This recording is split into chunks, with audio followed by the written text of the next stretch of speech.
Hey everyone, thanks for stopping by. So today's layout is a scrapbooking mixed media process video, and I'm making it for the challenge number 10 at the Camp Out Crop from my little scrapbook store.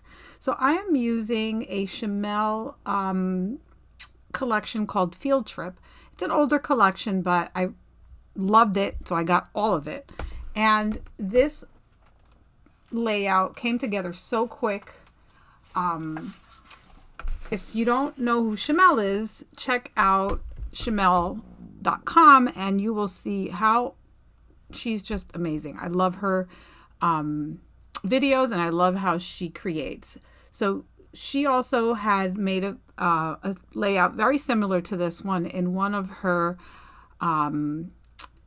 lives, and so I guess you can say I also scrap lifted her a little bit. So the challenge number 10 is a mixed media with distress oxides challenge.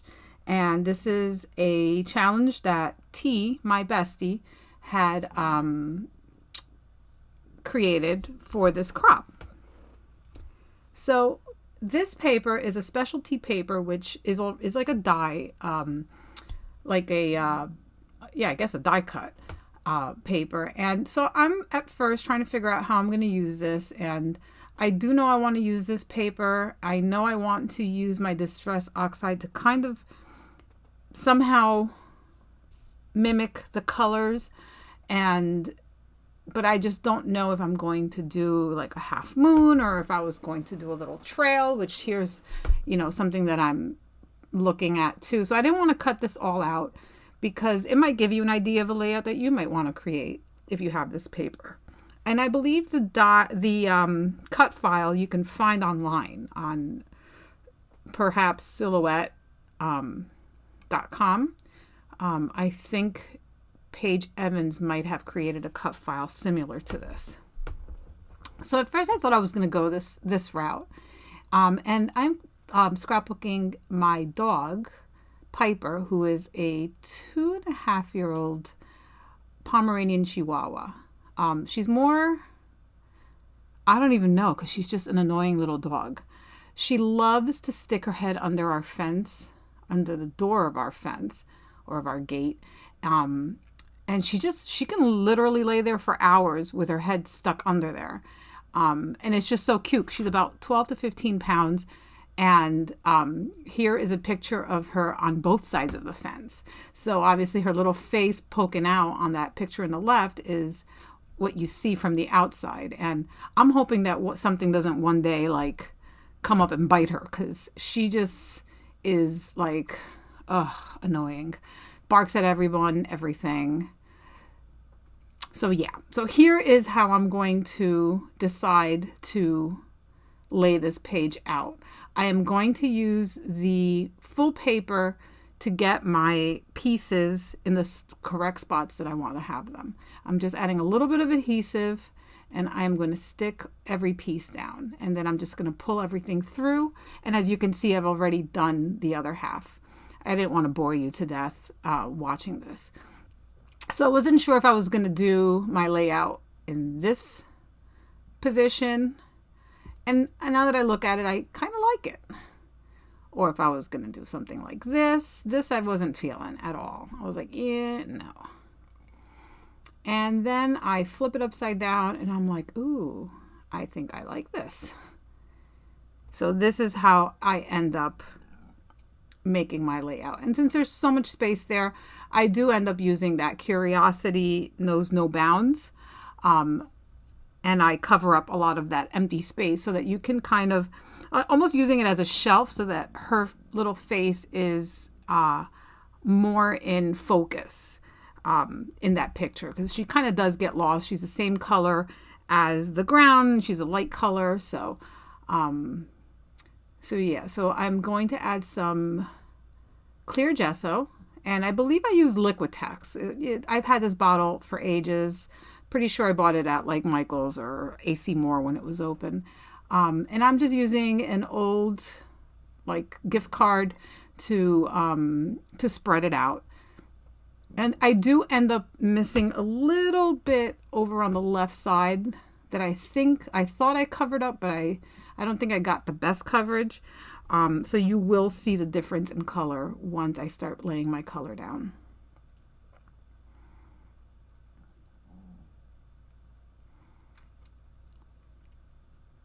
So now I'm going to start picking my colors, and I'm going to use Tim Holtz oxides, and I'm going to be using a bunch of colors, and I will link the colors down, and well, not link them, but I will add them to my description down below, because I don't have them in front of me right now, and I don't know if I actually bring them up, but like I said, there is a bunch of different colors that I use, and I think I also end up using regular distress ink because I didn't have the right shades for certain colors. I'm just using a piece of plastic packaging, and I'm going to use the Missy Whitten smooching down color with, with a little bit of water technique.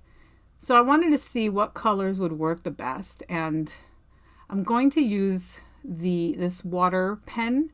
It's like a watercoloring pen, and it's, I believe, by Prima. So I just, wanted to see if it was going to work. And then I just smooched down the color, and basically that's it. Unfortunately, this specific color you see very little of because the card covers most of it up. And I probably should have added a little more color to it down below, but I don't know why I didn't go back and do it. So now I'm going to just basically do the same thing with every color. And I'm just, again, smooching. And like, I needed to darken this color because it was too like yellowy, and I needed it a little darker. So I just went ahead and, mixed some of my colors together, as you saw there. And then I go back in with my water pen, and I squeeze a little bit because that pen holds water. So I just kind of like squeeze it a little just to let some of the water out. And then I just kind of move it around a little bit. And then I just work on my next color. And first I'm going to do all my greens, and I think I add a little bit of, this color I think I do end up using straight up, and they don't look as coordinating on the video as they do in real life. The pictures really didn't do it any justice.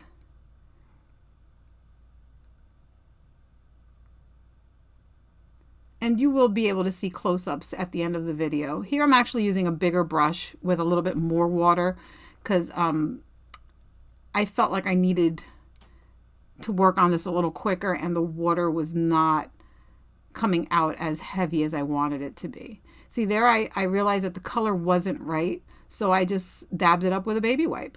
And I'm actually going to add a little bit of this, I think that's black soot, just to darken it up because it wasn't dark enough. And I felt like it just needed a little hint of gray in it. And it definitely looks perfect. So I just want to say thank you for watching my videos. I really do appreciate it. There's so much going on in the months of September.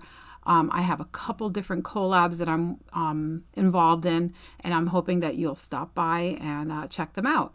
I have a Kiwi Lane one. I have one with my DT partners over at my little scrapbook store. I have one with my crafty bestie. So, and I also will be having one later on this month, which will be a show me your space. And for me, it's going to be a little bit of a before and after.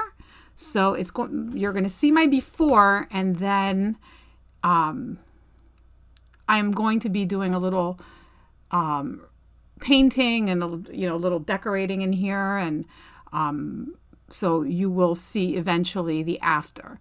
So I'm really excited about that. And I'm trying to stop saying I don't know why I say that. It's almost like pause, but I don't know. So yeah.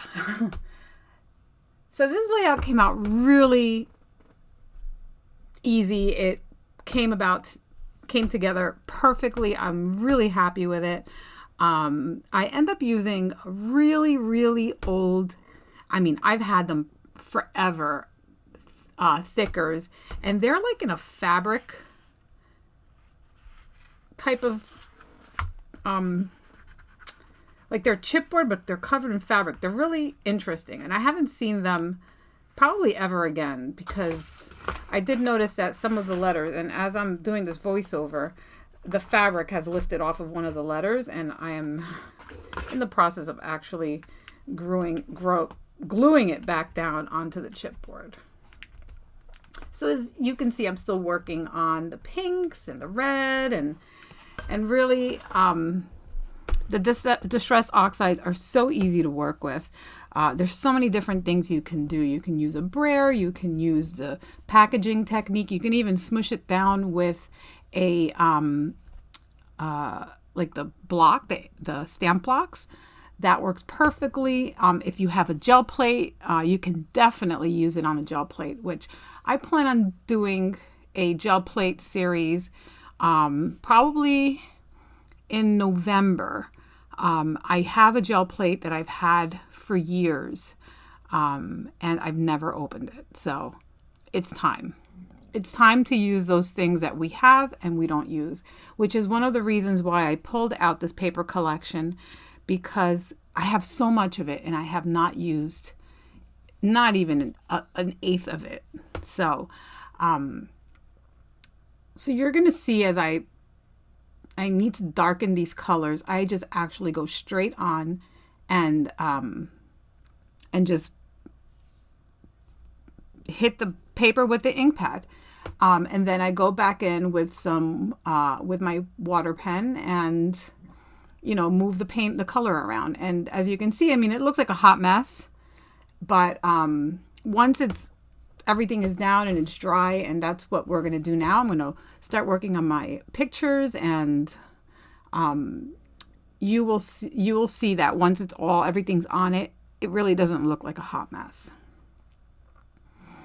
So I'm going to use the Distress Oxide Hickory Smoke, which is a really chalky gray, but kind of like a light to medium gray color, which I really love for inking my edges. Gives it a smoky feel. I'm going to use this piece of scrap paper from the Chimel Field Trip collection, and I'm going to use it to back my pictures, which I've already kind of stuck down or on each other, and now I'm just going to stick them down onto that little piece of paper and ink my edges.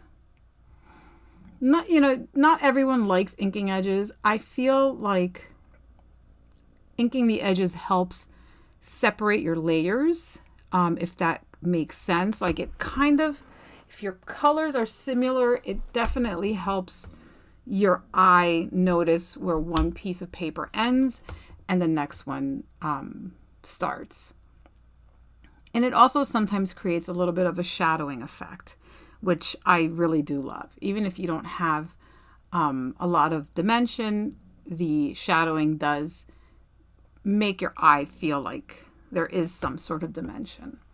So as you can see, I have used a little piece of adhesive backed fun foam for the Curiosity card, and it says Curiosity knows no bounds, and this dog is super curious and she has no bounds. And I'm just going to start adhering everything, and I'm using my ATG gun as well as some art glitter glue, because if you don't know this, when you use any type of mixed media, specifically any type of gesso, your paper becomes gritty, and glue just regular dry adhesive does not adhere properly. So you always want to add a little liquid adhesive to help hold everything where it needs to go. So this is what my layout is going to start looking like. I'm going to start adding some different little pieces here, and these are from the cut apart sheet. One of them says curious, one says clever, and I'm just going to pop those right above the pictures. I do apologize if you hear my stomach growling. I am not sure why it's growling. It's not like I'm hungry, but it just it always works that way. The moment I turn that voiceover little circle on, either my stomach starts making weird sounds or my dogs are barking. Never fails. So I do apologize. Don't send me any food. I promise I have some. So I'm going to ink the edges as well of these little clever and curious little cut aparts. I'm also going to ink my edges of the white cardstock. I just felt like it needed a little darkness on the edges so that it would make your eyes focus more into the middle of the page. I will also be pulling out some stickers, and that's probably what I'm doing right now. I'm grabbing the sticker sheet and going through it, or seeing what else I have that I can cut apart, but pretty sure that I'm just going to go with stickers, and I'm going to use a little camera. And Shamil has these cute little dogs on her sticker sheet and in this collection, so I end up using one of the little dogs, and then a couple stickers that say Rainbow of Possibilities, what a day, as well as some washi tape that really works really well with this collection. I'm pretty sure it is from this collection now that I think about it. Yeah, and that little strip of paper which kind of ties all the colors in together. And at first I thought I was going to use that polka dot, but then I just cut a little piece, and I'm going to actually put it behind my Curiosity Knows No Bounds. And you'll see that it makes everything come together.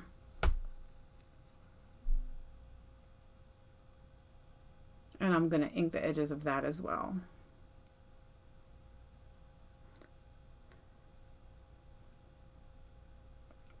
So here's where I pull out the sticker sheet, and I'm going to use this little red and white label to add my date, which I end up adding my date on the right side on the little card. But I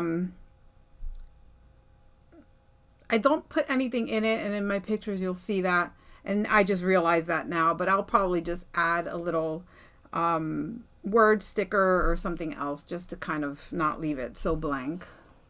So here's where I'm looking for my little square stickers, and I believe in this is where my little doggy pops up, and I actually move him to the other side, over to the left side of this, right exactly where it is, but just the other side. And a green camera that I found as well, which I'm popping up, as you can see. And the green camera has a little bit of a holographic color on the white areas, and it looks really cute. I really was really happy with how this layout turned out.